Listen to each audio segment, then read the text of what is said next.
Hola, mi nombre es Daniel Ávila y soy parte de la Universidad de las Américas Ciudad de México.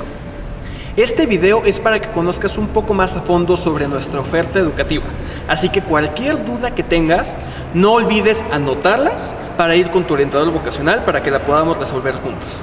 Espero que te encante. Hola, ¿qué tal? Buenas tardes, bienvenidos a la sesión de información de la Licenciatura en Comunicación Humana.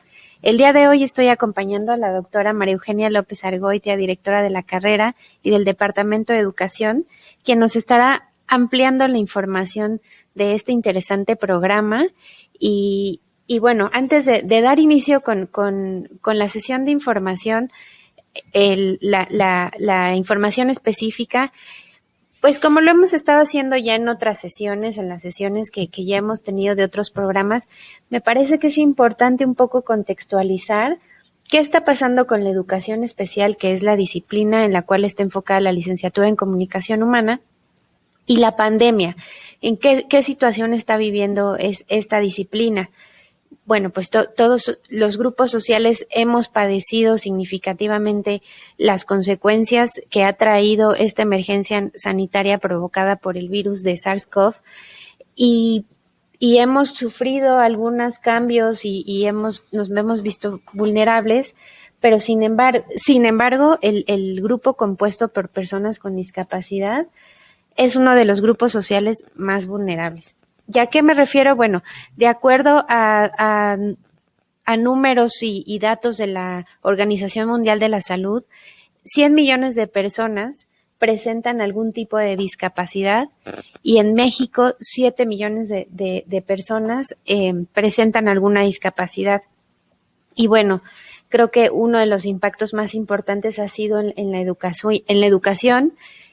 Al inicio de esta pandemia, 40 millones de estudiantes fueron enviados a sus hogares para recibir educación, ya sea por medios televisivos, radiofónicos o en los sectores privados. Incluso también en los públicos en algunos momentos han hecho uso de los dispositivos tecnológicos, celulares, iPads. Pero, ¿qué está pasando con aquellos estudiantes que requieren adecuaciones especiales, derivados, bueno, que presentan alguna discapacidad? Para eso nuestra experta, la doctora Maru, pues nos va a ampliar la información, nos va a contextualizar qué está sucediendo y pues Maru, ¿qué piensas? ¿Qué opinas? Gracias, maestra Gaby. Pues sí, efectivamente, la situación es muy difícil en el campo de la educación con la pandemia, porque si bien era difícil antes, es decir, no todos los chicos que acudían a escuelas lo hacían en las mejores condiciones. Nosotros sabemos la desigualdad que hay en cuanto a los recursos educativos en todo el país y tenemos zonas, en las zonas urbanas no nos damos mucha cuenta porque hay muchas escuelas generalmente bien construidas y una buena cantidad de ellas con todos los servicios higiénicos, de salud, de aulas y equipamiento. Pero hay muchas escuelas que no tienen las mejores condiciones en este momento y hay muchos lugares en donde aún no hay escuela. Las escuelas siguen siendo tejabanes o lugares improvisados para que vayan los niños. Entonces, era un escenario de por sí ya complejo y con la pandemia se vino a complejizar aún más porque efectivamente mandamos a los chicos a sus casas a recibir educación a través de medios digitales, tecnologías, etcétera, pero la mayor parte de los mexicanos no tienen acceso a ello en el país. En las zonas urbanas quizá es relativamente más fácil para muchos de los niños, pero no para la mayoría. Y aún así, en los hogares en donde hay estos recursos tecnológicos, pues no solamente están disponibles para los niños, porque muchos padres de familia están trabajando en casa y requieren de estos recursos, y la mayoría de las familias en nuestro país no tienen un solo hijo. Entonces, estamos hablando de que hay insuficiencia en los recursos para atender educativamente a la población. Y si pensamos en la educación especial, en estos niños y jóvenes que requieren de adecuaciones especiales para poder llevar a cabo o continuar sus estudios, pues todavía estamos en una situación mucho más difícil, porque los docentes tienen que invertir mucho tiempo de verdad en preparar los materiales para el trabajo a distancia, sea virtual, sincrónico o asincrónico, y no les da la vida para poder además hacer adecuaciones para aquellos chiquitos que las necesitan. Si a esto además le agregamos que es indispensable que haya un adulto acompañándolos para poder acceder a los contenidos que se están manejando, ya sea por la televisión, por las computadoras, etcétera, pues todavía esto se dificulta muchísimo más.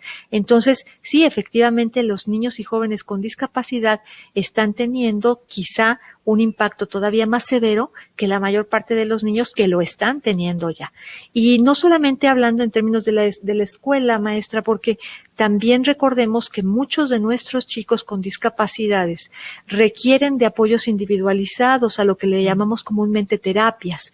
Y bueno, la realidad es que igualmente en el país ni siquiera hay la suficiencia de terapeutas en todas las regiones del país, y en las que los hay, esta situación del necesario mutar a la tecnología para poder trabajar las terapias, pues también ha sido complicado para los papás que no tienen los recursos para ello. Nosotros lo vivimos con los papás que tenemos de nuestros pacientes en la clínica de la universidad, ¿no? Sin embargo, bueno, por otro lado también hay que reconocer que la carrera de comunicación humana se forma a los terapeutas justamente para trabajar en contextos inciertos, en contextos en donde tienen que ser muy creativos y flexibilizar, porque trabajamos planes individualizados con nuestros pacientes. Entonces, esto, si bien por un lado ha sido difícil, una vez que se tiene algún acceso a algún medio de comunicación o algún tipo de recurso para poder trabajar con los pacientes, o planes guiados para que los padres empiecen a estimular intencionadamente a los niños, hemos salido adelante, ¿no? Esa es la realidad. No es suficiente, pero en general estamos tratando de salir adelante. Muy bien. Maestra, ¿y qué nos puede decir del perfil de las alumnas de la licenciatura en Comunicación Humana? Pues siempre decimos que esta carrera es una carrera para hacer la diferencia en la vida de las personas.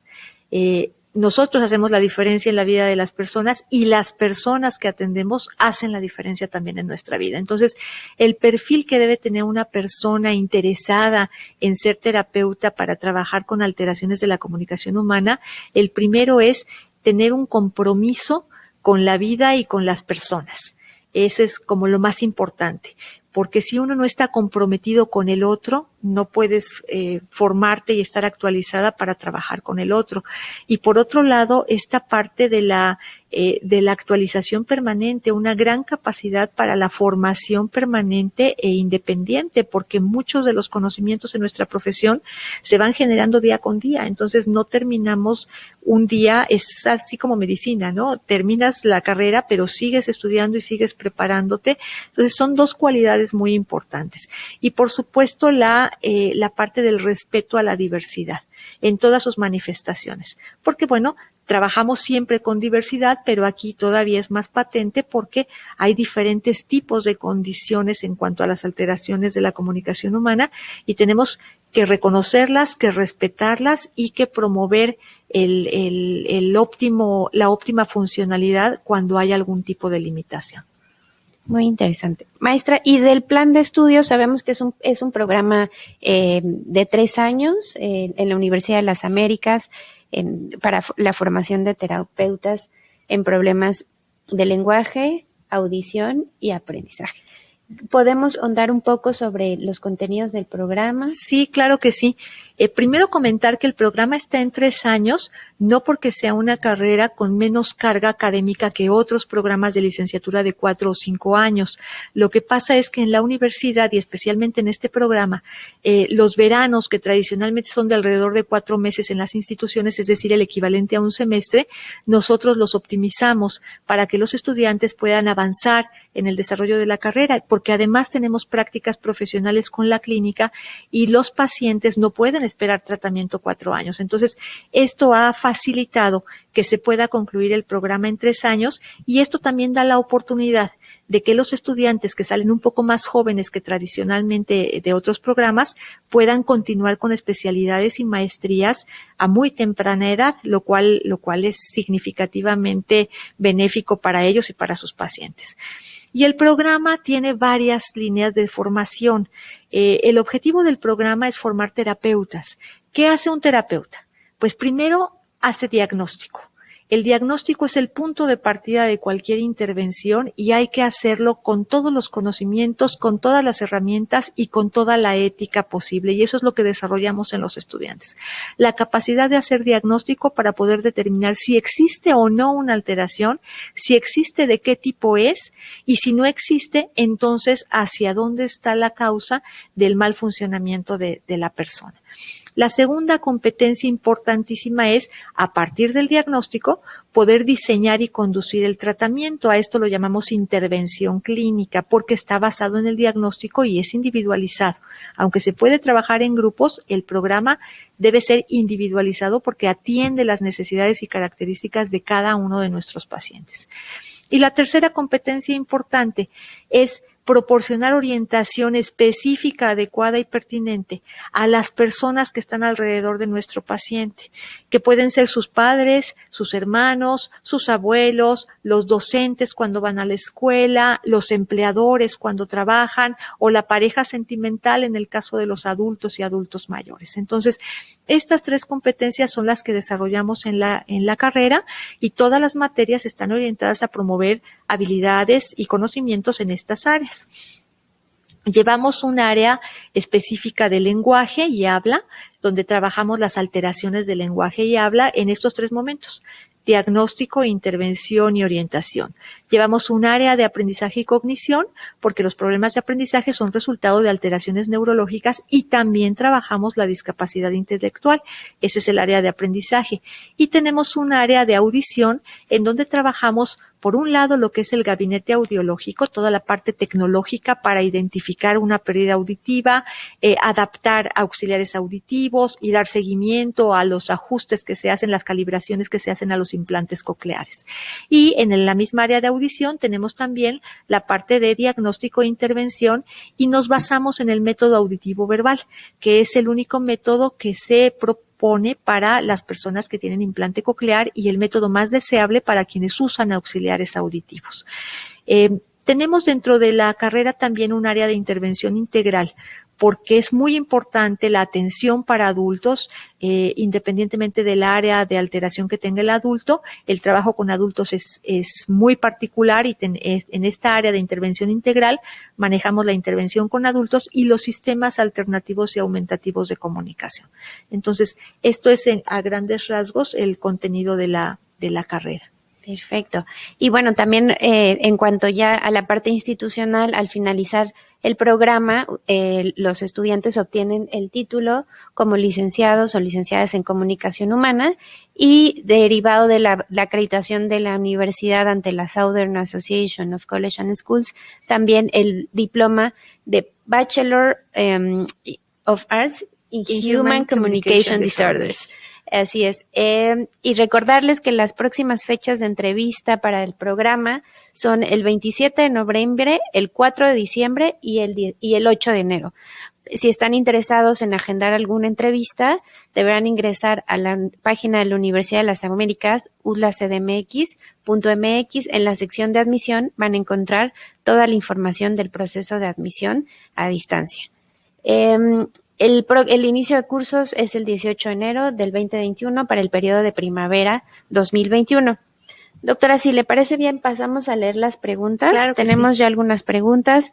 Nos preguntan, ¿cuál es el campo laboral específico del programa? Bueno, hay que decir que en nuestro país solamente hay 3 universidades, 4 ya, que imparten el programa. La única en la Ciudad de México es la Universidad de las Américas.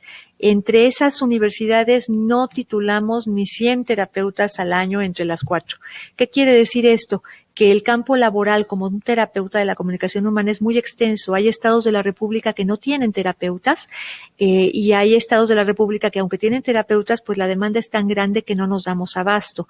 Un terapeuta puede trabajar en consulta privada o en clínicas especializadas o en centros especializados de diagnóstico y tratamiento que trabajan o con niños o con adultos o con alguna alteración particular, por ejemplo, trastorno del espectro autista, o en lugares generalizados. También podemos trabajar en colegios, en los equipos de terapeutas que hay en los departamentos de psicopedagogía, y podemos trabajar también, por supuesto, en escuelas de educación especial, aunque El trabajo que nosotros hacemos es un trabajo clínico, pero por supuesto podemos trabajar con grupos en alguna institución educativa, y también hay áreas de trabajo que no implican el trabajo directamente con las personas con las alteraciones. Por ejemplo, en asesoría a museos, a centros de arte, a galerías, para la inclusión de las personas que son visitantes, o también en programas especiales para vincular el arte con la promoción del lenguaje o de funciones cognitivas o de la audición. Podemos trabajar asesorando y revisando y asesorando las propuestas de ley que se hacen sobre inclusión, apoyando a las organizaciones de la sociedad civil que trabajan orientando a los padres de familia, en campañas publicitarias de sensibilización como estas de los eventos que hay por televisión para conseguir donativos, requieren una asesoría de un experto en alteraciones de la comunicación humana. Un campo profesional muy amplio. Sí, mucho. También nos preguntan, ¿qué necesidades se han identificado para dar terapia de forma no presencial? Bueno, la primera que hemos visto, pues es establecer algún medio de contacto con los padres de familia cuando es menor, o con el paciente adulto, en el caso de que sea adulto y su cuidador. Este medio de contacto es fundamental. Lo ideal sería que haya un recurso tecnológico que nos permita tener una interacción cara a cara de manera a distancia, o como llamamos a veces virtualmente, es decir, que pudiéramos tener alguna plataforma o algún uso de, por ejemplo, la aplicación de WhatsApp nos ha servido bastante, pero aún así hemos logrado tener interacción vía correo electrónico cuando esto no es posible por el caso de los pacientes, y eso sería como la primera necesidad. Y capacitarnos en el uso de estas tecnologías para trabajar a distancia y dar mucha orientación a los papás. El trabajo de coordinación es fundamental entre el terapeuta y la familia del paciente. Perfecto. También nos preguntan, ¿cuál es la diferencia del programa con psicología y pedagogía? Esa es una pregunta muy importante. Debido a que en México el primer programa de licenciatura se generó en la Universidad de las Américas, no tiene muchos años, tendrá poco más de 60 años el programa, y las necesidades de trabajar con personas con discapacidad han sido muchas. Tradicionalmente, las personas del área de salud, médicos, fisiólogos, eran quienes daban algún tipo de orientación a los padres de familia de los niños con discapacidad, y por otro lado teníamos la normal de especialización que forma maestros para que atiendan grupos especiales. Sin embargo, ser maestro no implica dar tratamiento personalizado. Entonces, de ahí que también ante la falta de terapeutas, porque somos muy pocos en el país, algunas otras profesiones que tienen algunos aspectos vinculados, aunque no son lo mismo, han ocupado en algún momento estas posiciones. Desafortunadamente, la formación no es la misma. En la carrera de pedagogía se aborda el fenómeno de la educación de manera general, es decir, se aborda la parte de la docencia, la parte de la capacitación laboral, la parte del diseño curricular para elaborar planes y programas de estudio, y se ve una mínima parte de qué pasaría cuando un sujeto no puede aprender regularmente, que normalmente se vincula con los problemas de aprendizaje. Entonces, se ve una mínima parte de eso, pero no se ve cómo hacer diagnóstico ni cómo dar intervención. Está más bien orientado al conocimiento general de qué serían este tipo de problemas. Entonces, un pedagogo pues no está capacitado para hacer diagnóstico ni dar intervención, aunque sí para apoyar a un terapeuta desde su particular campo de trabajo. Los psicólogos trabajan con las áreas de desarrollo de la persona y se abocan de manera general a comprender algunos procesos cognitivos como la memoria, como la atención, como la percepción, para entender cómo las personas aprenden, y trabajan de manera muy importante el desarrollo socioafectivo de las personas. De ahí que normalmente cuando hay algún problema emocional o de conducta, los psicólogos son las personas idóneas para trabajar con estas personas. Como parte del desarrollo, pudieran abordar algunos procesos que tienen que ver con el aprendizaje, como lo mencioné, pero tampoco tienen las herramientas para hacer diagnóstico ni dar intervención en el caso de alteraciones de la comunicación humana, incluyendo los problemas de aprendizaje. Más bien nos complementamos con ellos porque ellos atienden la parte emocional y nosotros atendemos la parte intelectual y de lenguaje de nuestros pacientes. Y nuestra carrera se llama de alta especialización. Psicología es una carrera interesantísima de corte genérico, Y pedagogía es una muy buena carrera de corte genérico. La carrera de comunicación humana es una carrera de alta especialización porque se dedica específicamente al diagnóstico e intervención de las alteraciones de la comunicación humana. Entonces, la formación es totalmente diferente y, por supuesto, el impacto de trabajar con un paciente, si no tiene uno la formación, es muy importante, porque los pacientes que no son atendidos por un profesionista de las alteraciones de la comunicación humana pueden no verse beneficiados o en el peor de los casos tener un rezago en lo que se podría lograr a nivel de desarrollo. Entonces, somos carreras diferentes con campos de trabajo diferentes que en algún momento podemos coincidir en el trabajo multidisciplinario con los pacientes. Eso de ninguna, no cabe duda. Trabajamos interdisciplinariamente con neurólogos, audiólogos, docentes, psicólogos, psiquiatras. El campo de trabajo más bien es multidisciplinario. Perfecto. También nos preguntan, ¿cómo afecta el tiempo de pantallas a los niños con espectro autista, ahorita que están en clases no presenciales? Ajá. No hay muchos estudios porque este efecto de la pandemia es relativamente reciente. Hay muchas ideas. Finalmente, cuando nosotros consideramos una persona con espectro autista, generalmente pensamos en personas a las que el rompimiento de una rutina les genera crisis, y esa es una realidad.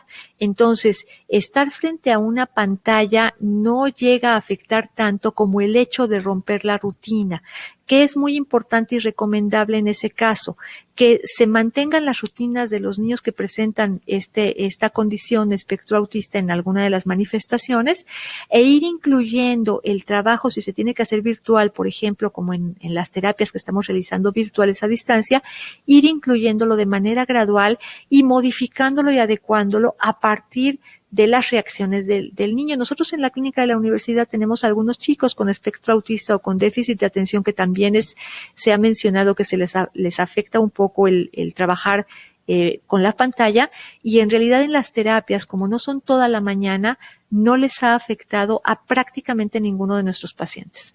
El que más le afectó a lo largo de las primeras 2 o 3 semanas se pudo adecuar y trabajamos perfectamente bien. Sin embargo, los periodos prolongados en los horarios de clase, cuando son toda la mañana, sí les pudieran afectar. Sin embargo, hay que decir algo.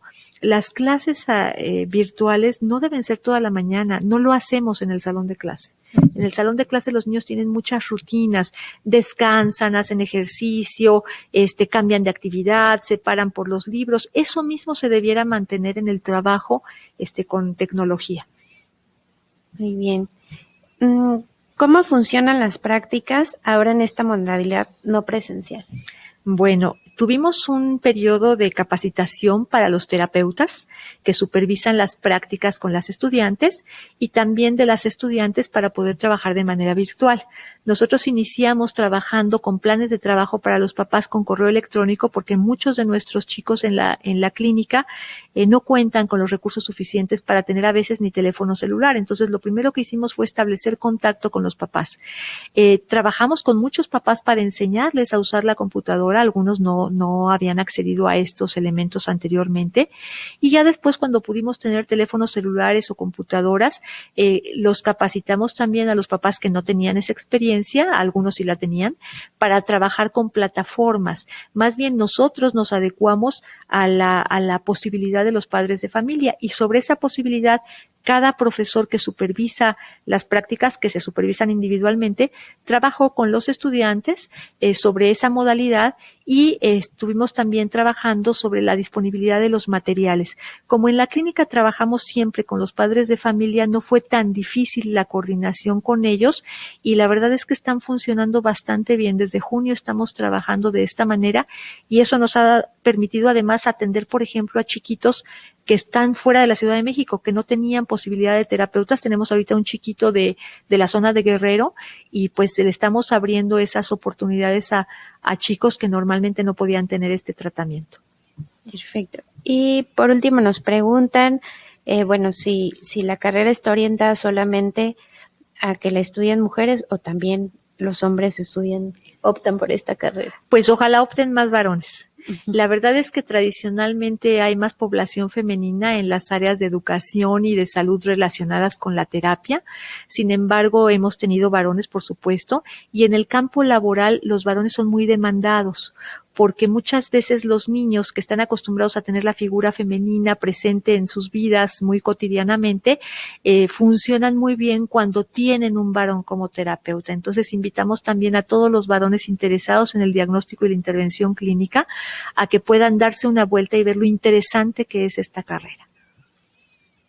Pues, maestra, si no tiene algún comentario adicional. Los esperamos. Es una carrera que hace la diferencia en la vida de todos, que se conoce poco, entonces queremos invitarlos no solamente a quienes estén interesados en la carrera, sino a quienes consideren que conocen a alguna persona que pudiera tener el perfil que mencioné, abran el horizonte, ayúdenle a ver que existe esta posibilidad, porque es una carrera en la que el campo laboral es amplio, es vasto, es satisfactorio, pero sobre todo la parte de la corresponsabilidad social es importante. Hacen falta terapeutas que trabajen en el país con nuestros chicos, jóvenes y adultos que tienen alguna alteración de la comunicación humana. Muchísimas gracias, doctora, y les agradecemos a todos que nos hayan acompañado en esta sesión y los esperamos la próxima semana. Hasta luego. Hasta luego.